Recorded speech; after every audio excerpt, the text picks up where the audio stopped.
The first thing I noticed when I was introduced to the New York Common Pantry was that everyone who works here or volunteers here is really nice. I would say that compassion for people who are hungry is incredibly important. And part of the reason that is because of how psychologically damaging it can be to be hungry. I needed an outlet because I was living in the shelter and I had lost my apartment. And I remember the first day I came here, I told her, I said, I don't have a birth certificate. They said, oh, go upstairs and wait about 3 weeks. And she said, do you need a ID too? And I said, wow, I didn't want to push for too much. You know, I said, I'll take this and I'll come back. They gave me the ID, they gave me money to go and get my birth certificate. I got a job after that once I got my ID, and I still was able to come here. I always say I'm a survivor of food insecurity, right? Because it is a trauma. It is a traumatizing experience to not know if you're gonna eat again. At the time you could say I was homeless. So everything that was here was very helpful for me. Because I like veggies, and when I got pregnant, I was eating more veggies. So now, he's following my footsteps. He eat the veggies.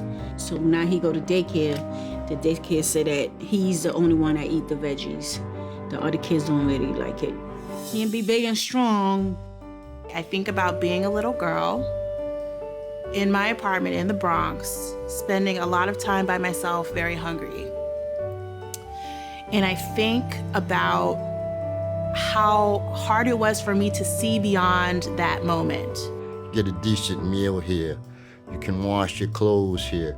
You can get a haircut here. I got information. That's what helped me move on in life. I got information about apartments, and that's how I got my apartment. I've been in my apartment 5 years, you know, and I'm happy with what I got, and I'm happy that they helped me. Do I actually believe that homeless person or that person who goes to get hot meals has failed somewhere? That they're just not as good as me because they're poor.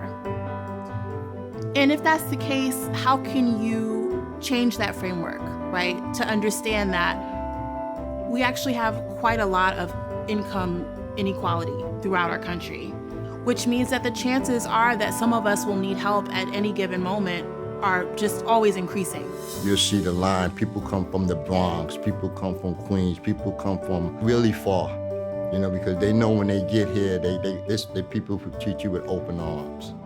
To extend myself to guests by smiling at them and letting them know that I see them, just in a neutral, like, you're a human being, I'm a human being, how's it going kind of way, the same way you would at a grocery store. So I be telling people, because there's a lot of people on the train be begging for money and stuff like that. So I be like, oh, it's 4:30, your stop's coming up. They gave me my life back. You know, they gave me dignity. They gave me a chance to go on and move on with my life.